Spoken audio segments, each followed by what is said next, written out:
Thanks for joining us tonight at 5. Fox 5 Local News at 6 starts now. This is Fox 5 Local News at 6. He done a lot of damage. A mother sees her child's alleged abuser for the first time. I'm just glad he's locked away and he's not hurting these babies anymore. She comes face to face with Deontay Caraway, the man at the center of that disturbing child porn scandal. Then, it's been a mystery for decades, but has the weapon used to kill Nicole Brown Simpson been found? And don't mess with this cashier. Watch as she fights off an armed robber with her bare hands. The news at 6 starts right now. Thank you for joining us tonight. I'm Tony Perkins. And I'm Sean Yancey. A D.C. high school basketball star was shot in his own neighborhood just hours after leading his team to victory. The good news is he's expected to be okay, but this incident has left his mother deeply shaken. Fox 5's Paul Wagner starts us off live tonight from H.D. Woodson High School. Paul, let me ask you right off the bat, how is he? Actually, he's doing just fine, Sean. Glad you asked. We talked to his mother a couple of hours ago. He did not want to come out of the house. He was there when we were there. But she said he has a grazed wound to the back. She actually took a picture of it and showed it to us. It's a pretty nasty wound, but just a grazed wound to his back. But she also says that he will be able to play on Sunday, and that's important because last night he had 8 points in that big win over Gonzaga, which leads to the championship game on Sunday against Friendship Collegiate at the Smith Center. The mother says he's going to play. That's Kayvon Montgomery, number 2 in white on the court of the Verizon Center in last night's big win. The 6'2" senior averages 12 points a game, and last night played an important role in the Warriors' thrilling victory. But after the game, home in his crime-ridden Clay Terrace Northeast neighborhood, Montgomery was shot in the back. All I know, I came from work. I got a phone call saying my son been shot. I had a phone call saying my son been shot. And the boy told me, come and get your child. And they said my son was arguing with somebody. They was fussing and arguing. According to the D.C. police report, the 18-year-old was shot here in this parking lot off 54th Street Northeast, and then, according to his mother, ran for safety. Priscilla Montgomery said all sorts of thoughts raced through her mind as she dashed for home. My child was going to be dead. What can you tell me when you kill my child? I don't have an understanding. When you take my child away from me, I'm sick and tired of this. I'm tired of all these people getting killed. Something needs to stop. It needs to end. The police report says the teenager didn't see the shooter and didn't know who did it. But his mother says her son was joning with another man, street lingo for trading insults, when he was hit with a grazed wound to the back. She thinks her son knows who did it, but the teen isn't saying. As for Sunday and the next big game, Priscilla Montgomery says number 2 will be on the court. I think my son gonna make it. I want out the projects, baby. I want out of here. It's time to go. I'm serious. It's time to go. So if the Warriors win on Sunday against Friendship Collegiate, it will be the first time a city team has gone undefeated since 1985. A really big scare for the Warriors last night, but again, we're being told that Kayvon Montgomery is going to be on the court. Live in Northeast, Paul Wagner, Fox 5 Local News. Today, a Prince George's County mother saw her son's suspected abuser for the first time. Deontay Caraway, the man at the center of that disturbing child pornography scandal, pleaded not guilty to federal charges inside a Greenbelt courtroom. Fox 5's Tom Fitzgerald was there as one mother saw Caraway and heard his response to the heinous charges. Tonight, Deontay Caraway has been arraigned on 13 federal charges of child exploitation to produce child pornography. Both state and federal prosecutors say Caraway has admitted to making cell phone videos of his alleged victims, engaging in sex acts with them, and then directing children to engage in sex acts with each other. But in court today, Deontay Caraway admitted to nothing. This 19-minute hearing was the first time we'd heard from Deontay Caraway speak in open court. His only response to the judge when asked questions if he understood the charges was, "Yes, sir." He said this about 10 times. Now, this federal case involves 13 charges, including 11 of Caraway's alleged victims. However, in all, investigators say 17 alleged victims have been identified and more charges may be pending. The scene inside the courtroom was understandably tense.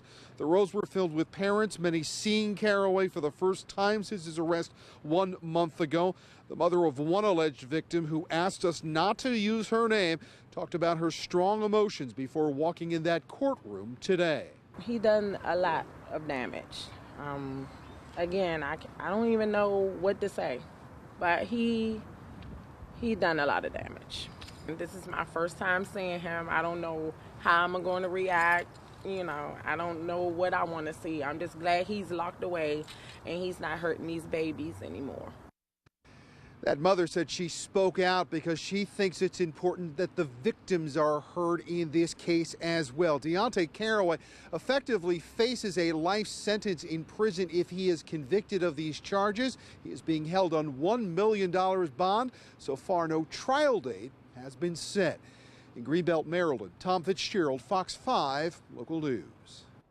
A Charles County mother is furious tonight after she says her son was assaulted and knocked unconscious inside a bathroom at a school.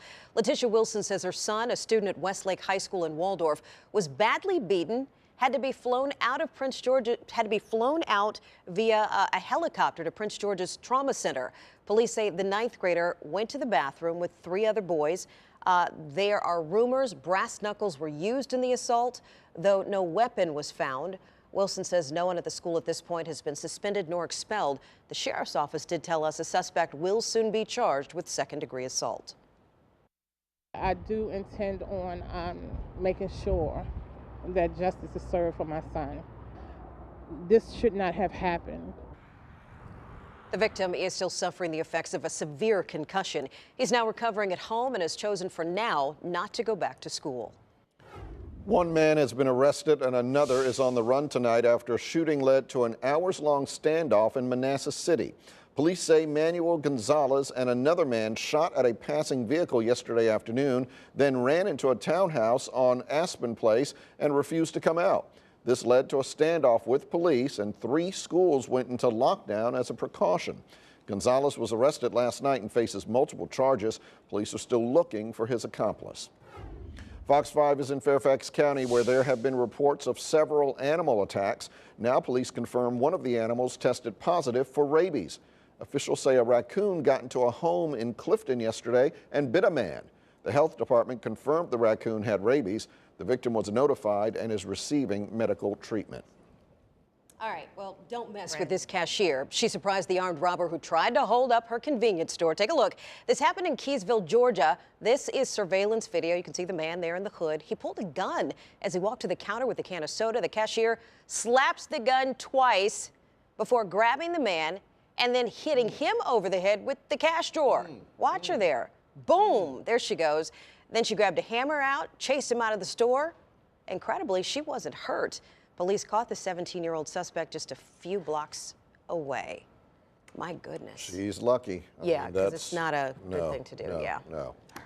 But good for her. Metro recently announced a series of new security measures to keep riders safe on the rails. Today, Metro Transit's police chief told Fox 5 hundreds of officers will be on patrol to keep passengers safe.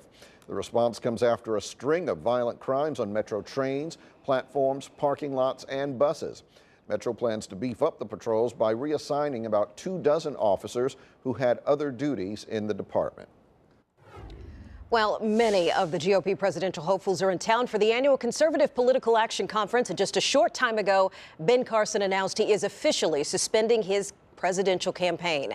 Meantime, Ohio Governor John Kasich spoke to the group today. He told them he wants people to know the real deal about him. He's a conservative. One candidate noticeably absent from the conference is Republican frontrunner Donald Trump. Well, it's a crime and a trial that fascinated the nation. Now it's a primetime TV sensation. We're talking about the O.J. Simpson case. This whole story is possibly bogus from the get-go, involving a variety of people. So we're looking into that. Tonight, a new real-life twist in the investigation. Gwen. Well, a cool night tonight, and you know what? A cool weekend. We had snow today. Unbelievable, because we've got great temperatures heading your way just in time for the week ahead. We're going to have all those details coming up. Stay with us. We'll be back after the break.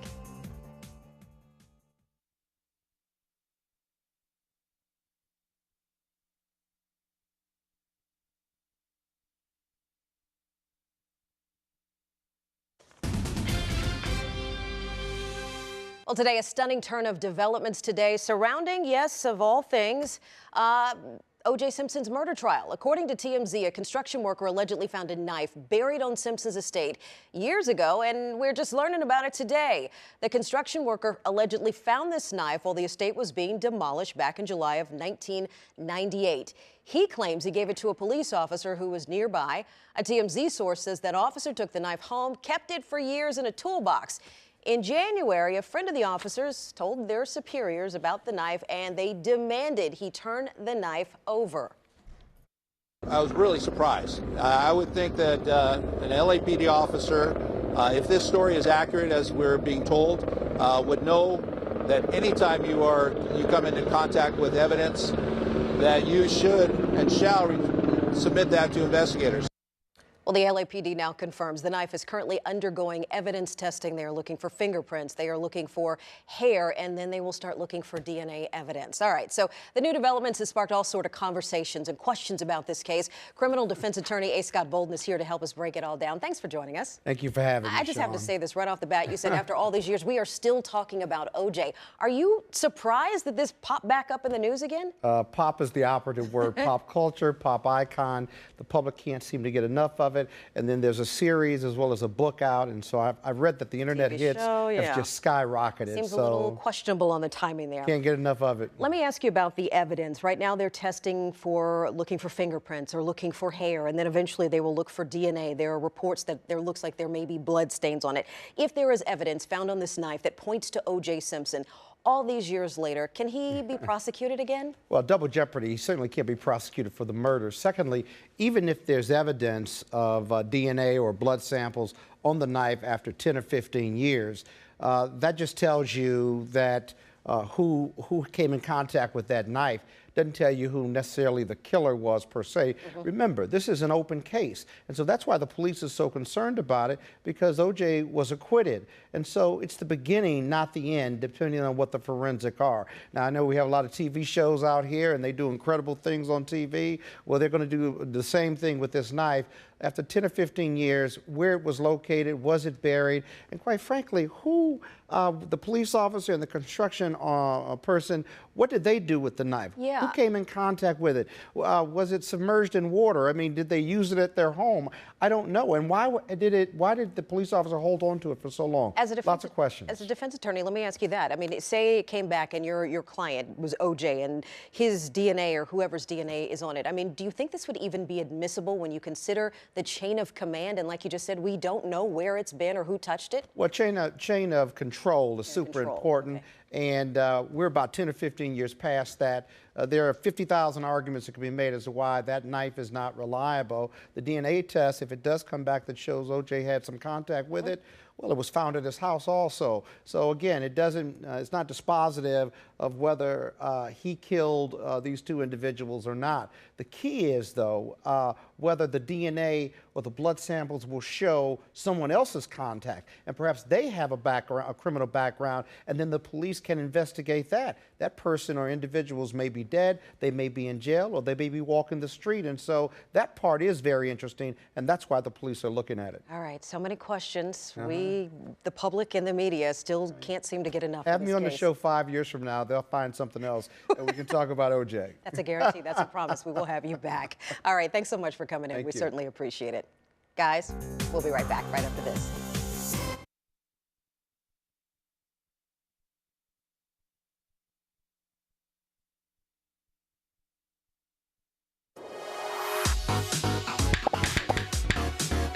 Hey everybody, it's Kevin McCarthy. I'm here with your movie reviews for this weekend, including Zootopia. This film is directed by Byron Howard and Rich Moore and co-directed by Jared Bush. The reason I mention those names is Byron Howard directed Tangled, one of my favorite Disney films in recent years. Now, Zootopia tells the story of two major characters, Judy Hopps, who's a rookie bunny police officer, and Nick Wilde, who's a fox, as they try to uncover a major crime conspiracy in the city. Now, Judy Hopps is voiced by the amazing Jennifer Goodwin, and then you have Nick Wilde, voiced by Jason Bateman. The character basically is Jason Bateman. That's what makes it so much fun. Their chemistry together is absolutely fantastic. It has a balance of being hilarious and very heartfelt. And it reminded me of the Pixar formula, where you have elements that are great for kids, but also jokes that are great for adults. And I'll get to some in a second here. But the scene you're seeing right now is the sloth scene. This scene, in my opinion, is one of the funniest scenes that Disney has ever had in one of their films. They're trying to go to the DMV.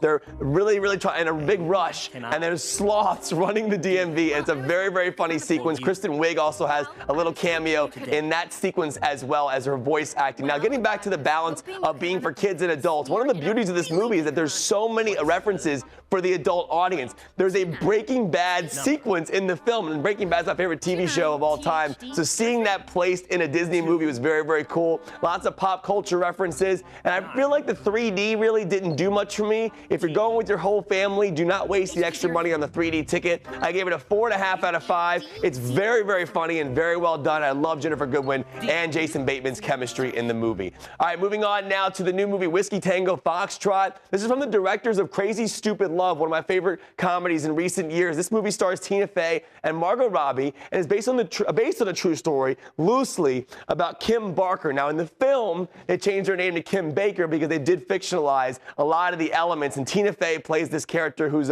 essentially a war correspondent in Afghanistan, specifically around the time period of 2003 to 2006. And the film itself is more of a drama than a comedy. And you'd be surprised by that considering Lorne Michaels produced the movie from SNL. Also, Robert Carlock, who wrote for SNL, also 30 Rock, wrote the film as well. There are some very funny parts. I feel like the trailers do lead you to believe it's more of a comedy. It's actually more of a drama and hits on some pretty serious subject matter. Now, Tina Fey and Margot Robbie are great in the film. Also, Alfred Molina and Martin Freeman. And I think the movie does really hit a lot of different elements, and when you walk out of it, you don't know, was this a comedy? Was this a drama? But it really does hit you in multiple ways. I think they did a really good job with the film overall. It seems very big budget. There's some action sequences in the film as well. I gave the film a 3.5 out of 5. It's entertaining and definitely worth seeing. My biggest problem was that it was a little too long at times, but 3.5 out of 5 for that. For my review of London Has Fallen, visit my Facebook page, facebook.com/Kevin McCarthy Fox. I'm Kevin McCarthy,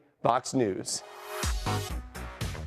I'm looking forward to London Has Fallen. Are you? I think this weekend we're going to take our son to see the Zootopia movie. Zootopia, that looks fun, yeah. Fun. You hear that, Tony? Yes, I do hear that. Ghostbusters going on there. There's some news. The trailer for the all-female Ghostbusters remake is out, and some people are not happy with it. That's right. It's being criticized for racial stereotyping.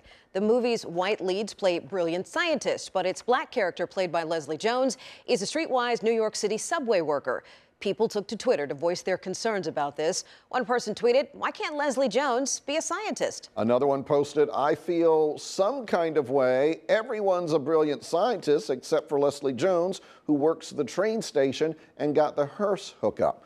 And then check out this one. Someone wrote, "It's stupid, outdated logic, but sadly accurate. Hollywood films need to diversify." I'll tell you what, it's lazy writing. Yeah, it's lazy writing. But it's what we've been hearing about, complaints about the roles and different things out there. So, I don't know. I wasn't planning to go see it anyway, so. Yeah, still got a long way to go.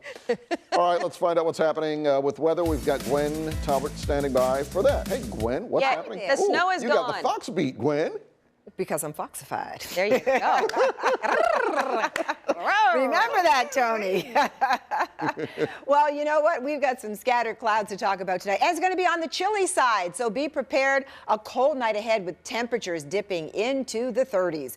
Also, a clipper system to watch Saturday night into Sunday, just when you thought Old Man Winter had made its last pitch today with the snowfall we got. Another round of a little something heading our way. So we are talking about a rain-snow mix that will be expected, but a big warm-up coming as well. So we're going to leave these 40s in the dust before the week is over. In the meantime, highs today, we're into the low 40s everywhere. We should really be in the 50s, so a little bit of a treat.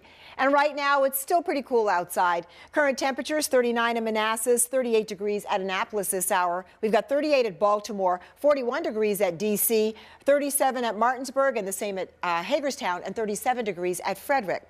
So cool tonight, and we did see that snow today. Now, some of you saw a little bit more than others, but it wasn't a lot.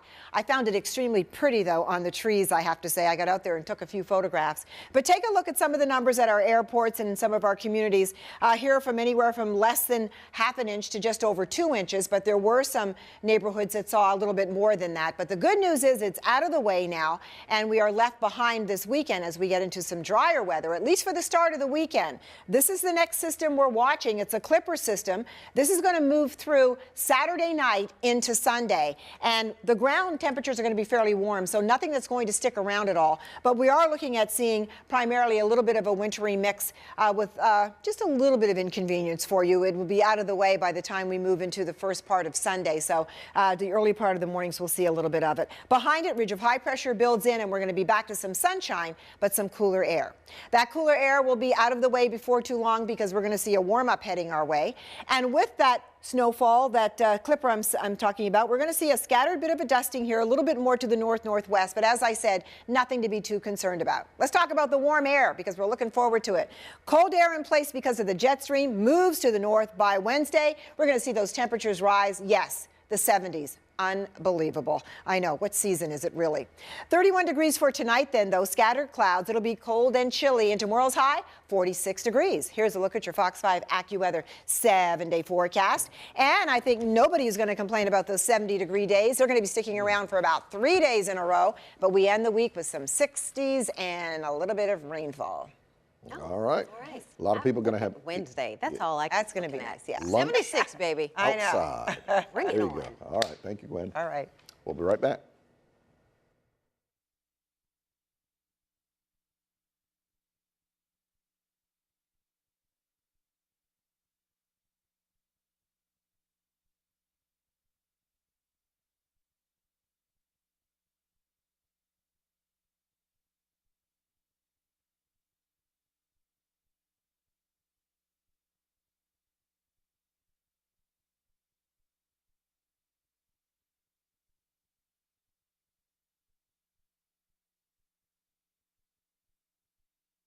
Hello, Greenville County 911. It sounded like a little kid's voice, right? Yep. Well, deputies in Greenville, South Carolina, answered the 911 call. It was a different kind of emergency. A deputy was sent to the house after getting a hang-up. So, went to the house. Turns out a 2-year-old had a fashion emergency. When the deputy showed up, the little girl says she was having trouble putting on her pants. So, the deputy went in and helped her get dressed. For the record, the little girl's mother was home at the time and was a little embarrassed about the whole thing. I'm going to tell you what. Okay, she was 2, so she would get a pass. Yeah. But if it was like one of my older kids, Oh, no, can't do that. Can't do that. All right, a police officer in Utah had a birthday he will never forget. He pulled over a driver Wednesday night for speeding. The woman said she was in a rush because she was trying to get singer Gladys Knight to a church event. Of course, the officer was skeptical, but then Knight jumped out of the car and sang happy birthday to the officer after learning it was his birthday. Officer Paul Rogerson took a photo with Knight and let the driver off with a warning. Aww. Very cool. Very nice. That's yeah. great. I want to sing something. What is the song? Oh, this is an old. I couldn't. Okay, that's last night in the Tips. Heard it through the grapevine. Heard it through the grapevine. Heard it through the grapevine. Good night, everybody. I couldn't hear what it couldn't hear it was. very You well. just hear a